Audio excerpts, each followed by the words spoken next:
Hey folks, welcome back to Doki Doki Literature Club. I guess we're gonna go read poems now. It's probably time to read poems. What just happened? So we had we just had our Tinder moment with Sayori. Yeah, we had a really good moment. There were crayons and... Some crayons? Yes. Well, with that, we can probably just jump in because we can't have that fight again.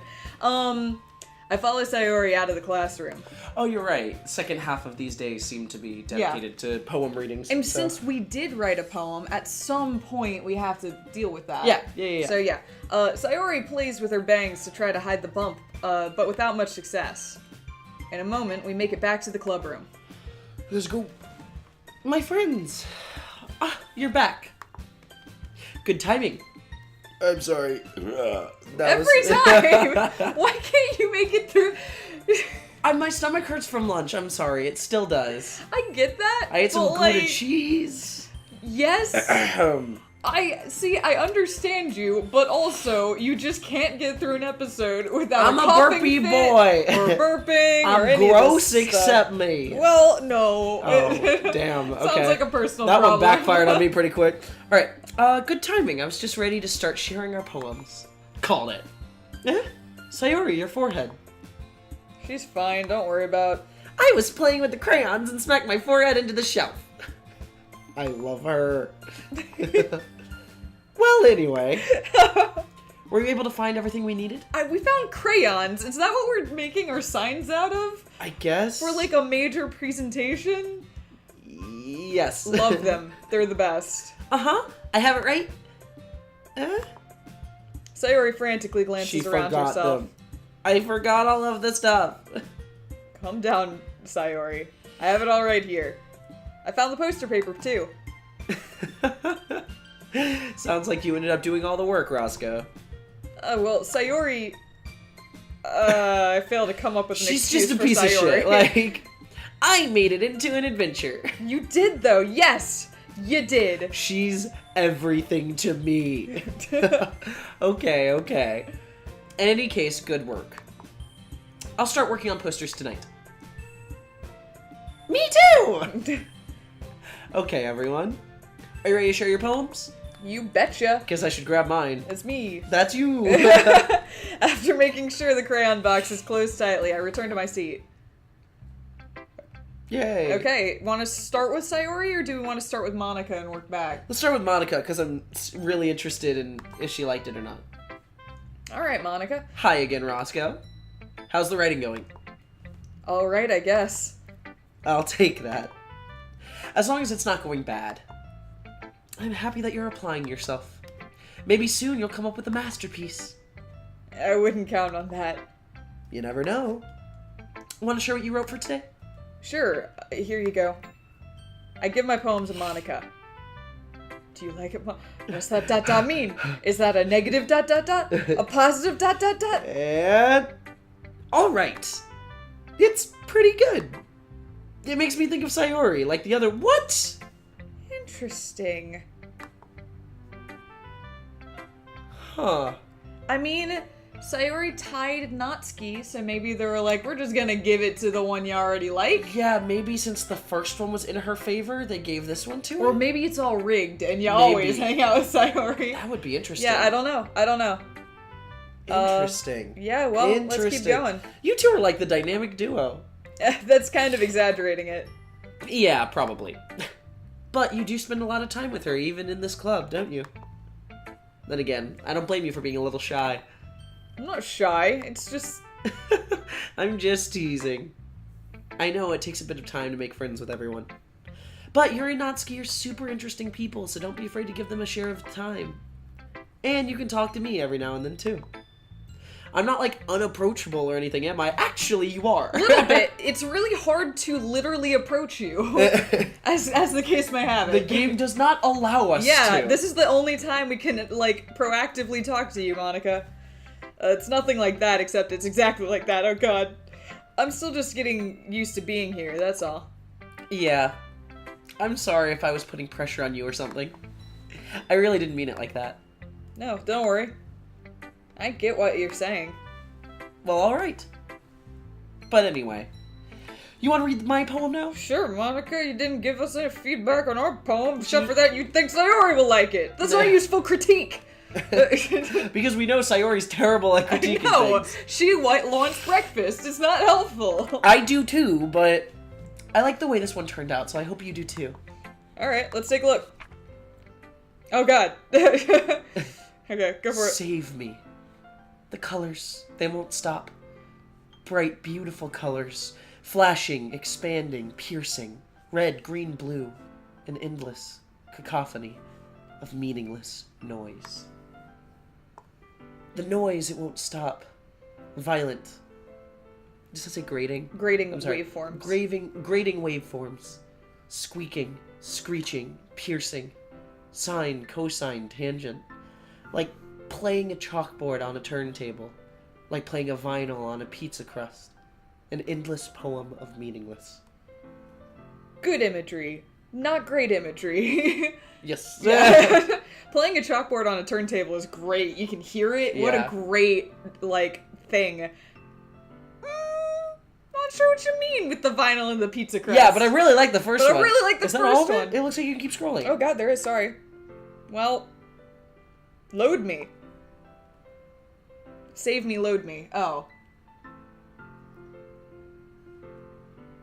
It's like a video game. No, I get it. Does that weird you out as much as it kind of weirds me out? Yes, I wanted to click it, but I can't. Go up to save me? Huh. Can't click it. I also cannot save or load at this exact moment because I definitely would have played with that if at all possible. Interesting. Making a save file and the then load loading me it sort of wigs me out. It's cool.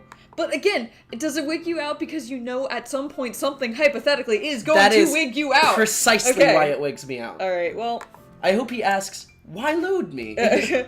Well, but it's very easy to not read the load me too, so I wonder if there's some sort of reactive, you scrolled all the way to the bottom, congratulations. I don't know, they got a big scrolly dude. That's true. But then again, we skipped her first poem by accident. We did fuck up that way, yes. Sorry, Monika.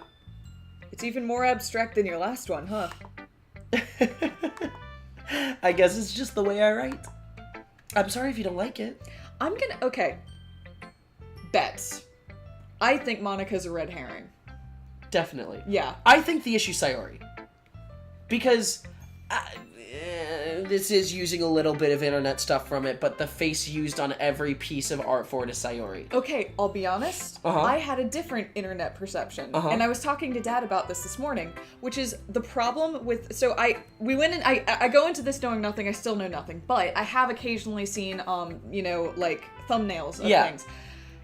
The problem is, 3 of the 4 girls have kind of reddish pink hair. Yeah, they look like the same. And 1 girl has purple hair. Yes. And I definitely feel like I've seen a lot of stuff with Yuri on it because it's purple, but I don't know if that's actually that I've seen more stuff with Yuri on it, or whether it's just I remember purple versus the others. I know for I have no fact idea. I've seen Sayori stuff, but that doesn't mean she's the scary part. Exactly. That just, she's a character. She's very clearly, not the main character, but she's the girl they want you to go for first. Yeah, and then again, Yuri is the one that is the most different, and therefore maybe it's just one maybe of it's those... all Natsuki. Could be Natsuki. Who knows? I feel like Monika's a red herring. Yeah, she's too Monika. It's too straightforward. It's too clearly I am Queen Bee. Scary, yeah, and she's distant. She's hard to relate to. She's the one that writes this kind of. I mean, we'll see, but Monika. Something about me feels like Monika's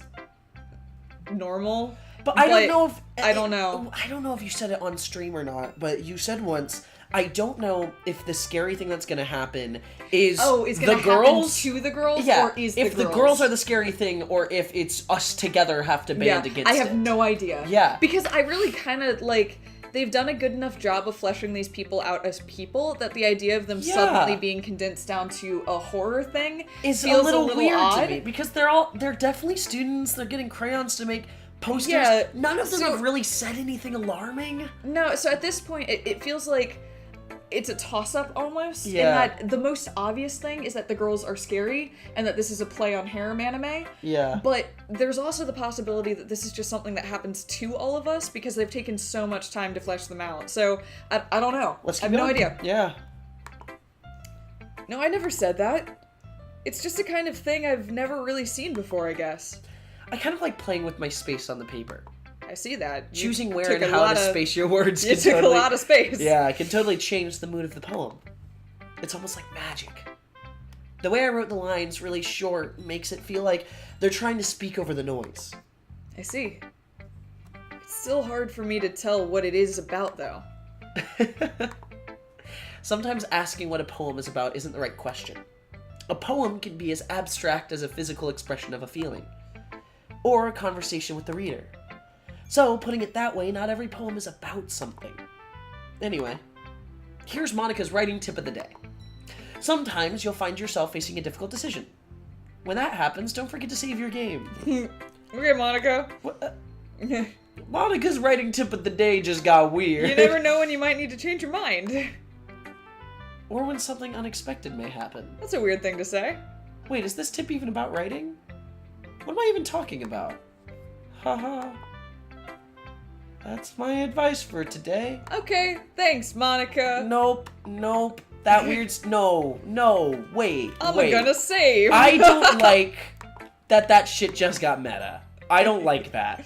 Because this game has not been meta so far. No, but I will say, I did have the gut reaction during the poem of the, if I could save and load right now, I absolutely would, just to see what would happen. Yeah. So, I don't know. Yuri?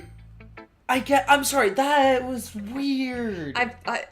I'm so desensitized at this point. I've played enough games that play with this exact type of thing, so like... I know, but I'm trying to take this one as it is, because like a lot of games do you talk to a BBC and they're like, press the A button if you want to save that's your not games. what I mean. I mean like Mystic Messenger and things like that but are like actively playing with the I know, but this is the first sign we've gotten that this might be meta. That's true. I just... I wanna give weight to it because that was out of character for the game. If earlier, like Sayori was like, by the way, throughout your day, you can save your understand. game. I just don't personally think it was very effective. Me neither. Yeah. I want to bring attention to the fact that I get it, but I don't want to put too much weight on something I think didn't land because I hope that's not the tone they're taking. I know. It was weird. Yeah. It is off kilter for how the rest of the game has gone so far. Yeah, that's especially true. when her first tip actually was a writing tip. Yes, it was.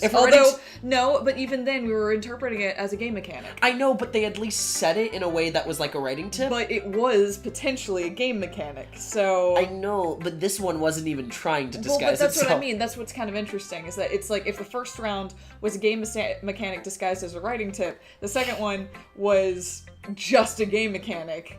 And I feel like that's a kind of cool, like, I don't know. Anyway, Maybe. Yuri. Let's see what you've written for today. Well done, Roscoe. Oh, she liked this one. Your skills are already improving. Really? Thanks, Yuri. Coming from you, that means a lot. Huh? It's nothing. I'm just happy to help inspire fellow writers. I know you're new to this, so don't worry so much if it seems like you can't get your poem to feel perfect. You don't need to be afraid to be a little more daring. Metaphors can go a long way.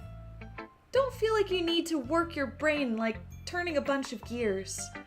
Try letting your mind wander through your feelings. It did it again, I know, every single time. It's like the whoa! Rip open her blazer. And write down the things that you see and hear.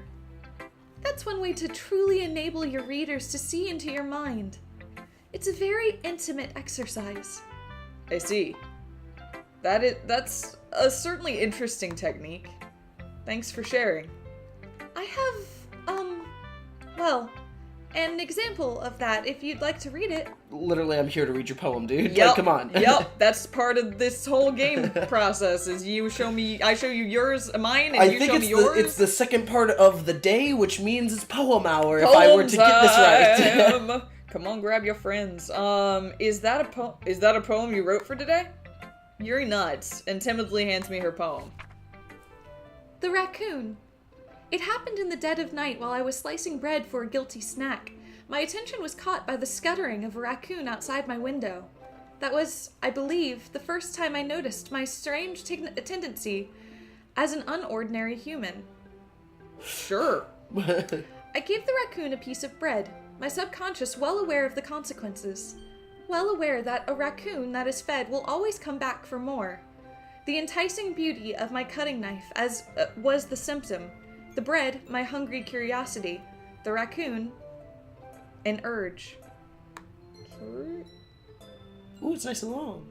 It is. She did mention that. Yeah, she likes longer poems. The moon increments its phase and reflects that much more light off of my cutting knife. The very same light that glistens in the eyes of the raccoon friend. I slice the bread, fresh and soft. The raccoon becomes excited. Or perhaps I'm merely projecting my emotions onto the newly satisfied animal. The raccoon has taken to following me. You could say that we've gotten quite used to each other. The raccoon becomes hungry more and more frequently, so my bread is always handy. Every time I brandish my cutting knife, the raccoon shows me its excitement. A rush of blood. Classic Pavlovian conditioning. I slice the bread, and I feed myself again. Weird. Okay. I just had a weird thought. Yeah. What if this game is played absolutely straight, but the girls themselves have issues? Like, one of them has depression, and then begins to, like, have suicidal tendencies, and we have to deal with that, but in the phrasing of a dating sim? So it's like... that's quite possible. That and could be interesting. Two things. One, that's quite possible, and I think that would make a very good game. Two, the problem I have and had going into this game, and I feel like we've done this to our viewers as well, is that the phrase used to describe this game was scary. And there's a difference between distressing and upsetting and challenging and scary. You're totally right. Yeah. I don't know. I once again have no idea. I was just thinking that, like... No, that's totally... These girls clearly have insecurities and stuff like that, and I think that would be quite a thing if in the phrasing of a dating sim being like, oh, the girl I'm trying to sleep with wants to kill herself. Like, what do I do with that? And that would also be really... addressing the inherent, like, challenges and selfishness of trying to help somebody in a dating game. Yeah, knowing because that you're like trying to get with them, but that's not like what we as players want to do. It's that's really interesting, and I think that would make a great game. But that might not be where this is going. I don't think that's where this is going. I just thought about it. Simply because of external factors more than anything. Yeah, no, that makes sense. But that's just like my... Yeah, no, that's interesting. Yeah. I also do like... I like the final stanza of this poem. The lead up to it is a little, I don't know. It's okay. But I like the final stanza. Yeah. Yeah. All right. She has a sound. I enjoy reading them for what it's worth, which says something to me about sort of how well they're working as a poem. Yeah. There's like a really nice rhythm and flow to them. And the, like, even when her word choice is deliberately, like, specific, you can always feel the reasoning for that word as you're reading towards it. So I'm like, yeah, no, I get you. Hers are also nice in this context because someone like Monika's, her poems aren't meant to be read out loud. Yeah. They're silent poems, which are you're meant to read a bunch and figure it out. Yes and no. Monika actually was the one that said this type of poem is most impactful when read aloud. After her first poem. After her first one, but the second one, when you do a space on a paper, that's not meant to be read out loud. Absolutely. Sorry, I wasn't thinking about her first one. But this one is, like, very good for out loud. Yeah, exactly. Whereas Monika's, I was like, this feels weird because I'm not justifying your space well. Yeah. So, yeah. We'll see how Natsuki's second poem is. The only challenge I had with the first one is if you don't know the punchline when you're reading it out loud, you tend to make it silly. Yeah. Which is, I think, the point. That's half the point, yeah. It does tarnish the experience of hearing it, I feel like. So, yeah, we'll see. Let's see what Yuri has to say. Oogie. I was a little more daring with this one than yesterday's. I can see that. It's a lot more metaphorical. I don't know if it's my fault, but I can't begin to imagine what this poem is about. Raccoons! It's about feeding insecurities, Roscoe. I feel like you'd be used to this. True. Yeah. That's right. It's a bit closer to my preferred writing style, using the poem as a canvas to express vivid imagery and convey emotions through them. Yeah, if I take it at face value, then I can't even figure out what it's supposed to mean. Well, I think it's something that different people can relate to in their own way. I wanted to express the way it feels for me to indulge in more than my more usual hobbies. Huh. That's fair. That's actually that's cool. Anime. And I like that. Yeah. No, I think that's a cool thing. Yeah. It's those sort of things I'm usually forced to keep to myself, so I sometimes enjoy writing about them. Why do you keep them to yourself? Because they're embarrassing. and people would make fun of me. Don't you have anything like that, Roscoe? Well, yeah. Anime. Anime. I want to be Hokage. I feel like everyone has a little something like that. The best we can do is respect each other and our individualities. Even if it's difficult sometimes and some things make us uncomfortable. After all, if I hadn't learned to embrace my own weirdness, I would probably hate myself. Whew, alright. I might be ranting a little bit now, but I'm glad that you're a good listener. I'm glad you're willing to speak. Yeah. Okay, Yuri, interesting. Alright, Yuri, cool. Alright, Cool. Cool. Alright, so we'll see what Sayori and Natsuki say next time. Sounds good. Farewell, Let's folks. read some poems. Cha-cha-cha.